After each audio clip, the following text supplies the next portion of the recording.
Que a graça e a paz de nosso bom Deus seja contigo, irmão e irmã.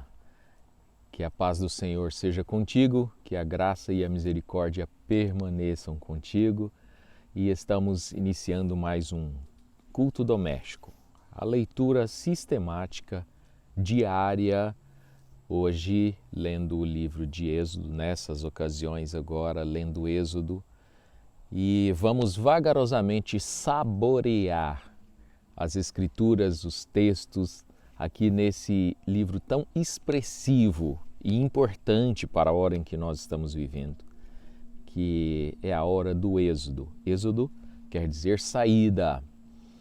E eu estou junto com vocês nessa missão de ler a Bíblia e orarmos cada dia lendo sistematicamente a nossa Bíblia. Eu convido você para ler comigo na Escritura, se você deseja ler também ou apenas ouvir, a partir do verso de número 15 do primeiro capítulo do livro de Êxodo. Então, nós estamos bem no começo do livro do Êxodo. E talvez ao decorrer da leitura haja alguma informação de ordem histórica, geográfica, mas eu estou observando que o livro de Êxodo, por ser um livro histórico, mas também livro da lei, um livro doutrinário, ele vai ser bastante misto e vai dar oportunidade para a gente falar tanto da geografia, quanto da história, quanto dos acontecimentos dos tempos bíblicos, nos voltar ao que aconteceu naquele tempo, mas também, irmãos, ter mensagens, pequenas, grandes mensagens, grandes destaques, como já tivemos ao ler os 14 primeiros versos em ocasiões diferentes, em duas ocasiões diferentes, de tão rico que é. Nós lemos 14 versos em duas partes. E agora, se Deus permitir, terminar o capítulo, ou seja, o primeiro capítulo em 3 ocasiões, em 3 cultos domésticos. Mas, gente, a Bíblia é assim, né? Ela é muito rica, ela é muito especial para nós. E aqui eu tenho no título escrito assim: as parteiras poupam a vida dos recém-nascidos. Leiamos: E o rei do Egito falou às parteiras das hebreias, dos quais o nome de uma era Sifrá e o da outra Puá. E disse: quando ajudardes a dar à luz às hebreias e as virdes sobre os assentos, se for filho, matai-o, mas se for filha, então viva. As parteiras, porém, temeram a Deus e não fizeram como o rei do Egito lhes dissera. Antes, conservavam os meninos com vida. E então o rei do Egito chamou as parteiras e disse-lhes: por que fizestes isto, deixando os meninos com vida? E as parteiras disseram a Faraó: é que as mulheres hebreias não são como as egípcias, porque são vivas e já têm dado à luz antes que a parteira venha a elas. Portanto, Deus fez bem às parteiras, e o povo se aumentou e se fortaleceu muito. E aconteceu o quê? Como as parteiras temeram a Deus, ele lhes estabeleceu-lhes casas. E então ordenou Faraó a todo o seu povo, dizendo: a todos os filhos que nasceram lançareis no Egito, mas todas as filhas guardareis com vida. Amém. Aqui está a leitura, terminamos de ler o capítulo 15, numa partezinha histórica, que não é tão difícil de compreender, é fácil de compreender o que está narrado aqui na Bíblia. Eu apenas quero fazer alguns comentários, mas sabendo com convicção que apenas a leitura da Bíblia é suficiente para te abençoar. Apenas a leitura da Escritura, inspirada por Deus, é suficiente para abençoar o nosso coração, para abençoar o nosso dia, para abençoar as nossas vidas e para irmos trabalhar com uma porção da Escritura diariamente no nosso coração. Mas então eu quero apenas fazer alguns poucos comentários dentro desse texto que acredito você vai regozijar comigo. E esses comentários começa pelo seguinte: as duas moças, as duas senhoras parteiras, chamadas de Sifrá e Puá. Os nomes não são bonitos para nós, na nossa cultura, dificilmente alguém porá esses nomes nos filhos. Eu não sei, talvez até alguém conheça alguém com esse nome, me fala aí. Mas não é comum, não é verdade? Agora, o livro do Êxodo é um livro cheio de detalhes, muito cheio de detalhes. E ele faz questão de numerar números, quantidades de pessoas, faz questão de citar nomes de pessoas bem relativamente desconhecidas. E aqui nós apresentamos a história de duas parteiras, mas o paradoxo está exatamente que o nome de uma pessoa importante, segundo o mundo, uma pessoa importante, teve o seu nome negado na história. Eu estou falando de Faraó. Faraó, na verdade, é um título, não é um nome. Faraó tinha nomes, mas era o título da posição em que ele ocupava. E a Bíblia negou de dizer o nome deles. Se foi Moisés que escreveu, como eu creio que foi, Moisés não mencionou, não deu a devida honra, fez a devida menção honrosa para um homem que era como um deus, ou quase como um dono do mundo, então. Mas o nome das duas mulheres desconhecidas, pequenininhas, que não tinham vulto na sociedade, não tinham importância segundo o mundo, foi deixado registrado na nossa Bíblia, foi deixado registrado para os séculos, milênios depois que vieram, e está aqui, na nossa mão, nessa ocasião. Dois nomes, duas parteiras, duas mulheres pobres, provavelmente, são citados: Sifrá e Puá. É uma ironia do destino que os grandes de então, os grandes do mundo, são deixados de lado e são esquecidos. Suas memórias são apagadas. Mas os que creem no Senhor e temem ao Senhor são lembrados eternamente. Olha que mensagem maravilhosa. Não é a primeira vez que eu prego a respeito disso, porque eu acho isso encantador.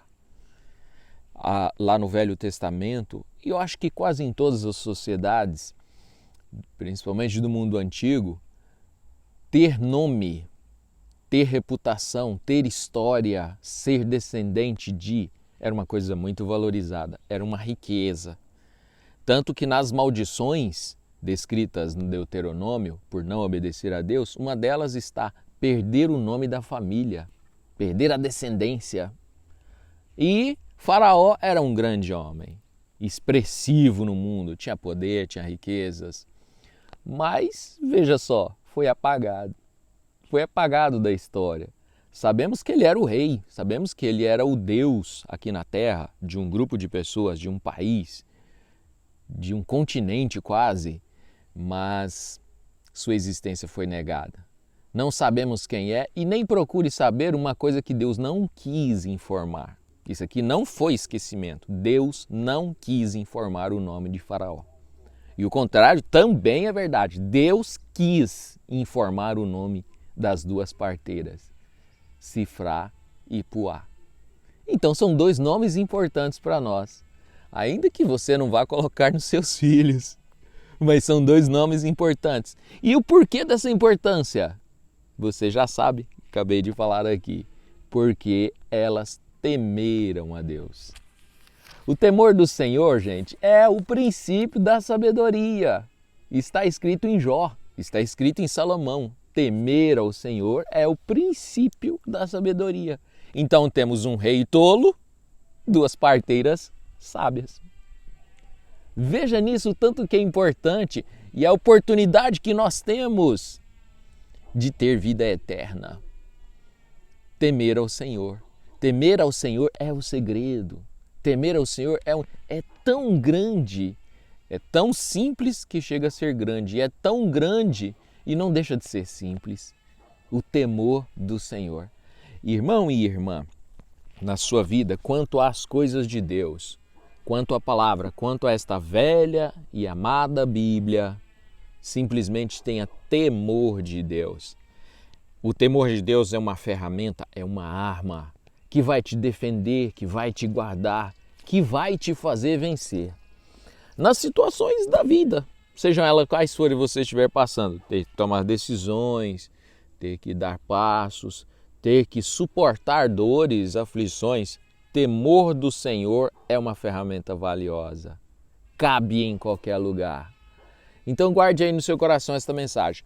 A outra mensagem, o outro comentário que eu poderia fazer para vocês, lendo aqui, é que esse temor do Senhor não gerou só bênção eterna. Eterna, não vou falar assim, bênçãos para sempre, seu nome ser lembrado, até no dia de hoje. Mais de 4.000 anos depois, ou quase 4.000 anos depois, seus nomes são lembrados. Mas teve bênção imediata. Temer a Deus te dá vida eterna, temer a Deus te dá sabedoria, bênçãos eternas, um lugar na eternidade, mas também te traz bênçãos no tempo presente. Aqui está que Deus lhes estabeleceu casas. O que seria uma casa estabelecida? Seria um lar que perdura? Seria uma casa física? Seria um teto para morar? Eu não sei bem, não cheguei a estudar isso, mas pode ser tanto uma coisa quanto outra. Pode ser que elas não tinham nomes na sociedade, não tinham marido, esposa ou alguma coisa assim. Não sabemos nem a sua descendência. É provável que sejam egípcias. É provável, né? Porque eles falam na terceira pessoa dos hebreus. Eles dizem, as hebreias são fortes. É uma outra grande mensagem. As hebreias, as cristãs, as do povo de Deus, os homens do povo de Deus são mais fortes. Aqui usa a palavra fortes, usa a palavra vivos, são mais vivos, têm mais saúde.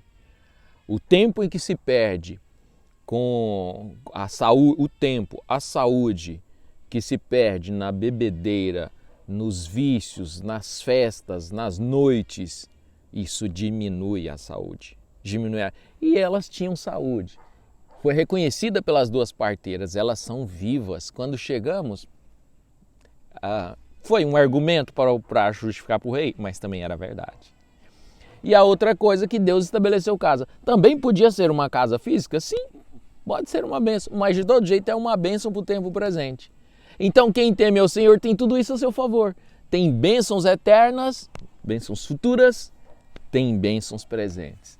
Essas duas mensagens, meus irmãos, faz a gente ver com bons olhos o temor do Senhor. Faz a gente valorizar temer a Deus. Não é perca de tempo temer a Deus. Faraó foi frustrado, o argumento das parteiras até foi aceito, porque aí então ele colocou no final do coisa, não só as parteiras, porque eles viram que as parteiras temeram a Deus, não fez o que ele mandou, não sabemos se elas tiveram alguma represália por parte de Faraó, mas aí Faraó mudou a estratégia e colocou a todo o povo para fazer a mesma coisa. Denuncia, fala o que as hebreias estão fazendo. Se tiver um menino nascido, tem o direito de matar, tem o direito de tirar a vida dos meninos. Meninas não, mas meninos sim. Então Faraó estendeu o seu braço maligno de uma maneira mais... Claro, as bênçãos de Deus vêm, Satanás fica feroz, vai hostilizar mesmo. Mas mesmo com as hostilidades de Satanás, mesmo com os problemas que Satanás vem contra você, o povo de Israel aumentou e fortificou. Não temas os problemas, meus irmãos. Não tema as dificuldades. Deus abençoa ainda mais. Deus sustenta ainda mais. Tá difícil, tá? Tá choroso a vida. As enfermidades são muitas, os problemas. Sim, eu admito que sim, os problemas são mesmo. Mas Deus aprova, Deus fortalece, Deus faz crescer, Deus prospera. E de onde vem essa prosperidade? De temer ao Senhor. Deus te abençoou nesse dia, Deus te abençoou nessa leitura e agora nós vamos encerrar com oração. Amém. Senhor nosso Pai, muito obrigado por esta oportunidade neste culto doméstico, online com os irmãos. A leitura sistemática da palavra nos faz crescer, nos faz avançar em fé, virtude, em todas as virtudes.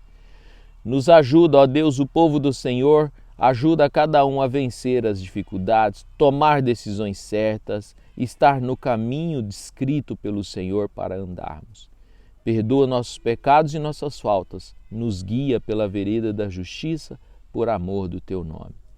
Oramos em nome de Jesus Cristo, livra-nos do mal desse dia, nos guarde para a hora da Tua aparição. Perdoa os nossos pecados e nos ajuda a viver uma vida digna do Evangelho. Em nome de Jesus Cristo. Amém. Amém. Deus abençoe a todos. Me perdoa a filmagem que não está tão boa, o sol, a sombra e tudo isso, mas creio que a mensagem é o mais importante. A paisagem é muito agradável, não tem, acho que a paisagem por ser bonita, não sei se cobre a falta do hino no final do nosso culto doméstico, como temos o hábito de ter. Mas é assim mesmo, né? Deus abençoe a todos e até amanhã, na continuação, capítulo 2. Um abraço fraternal, Deus abençoe a todos, bom dia com Jesus.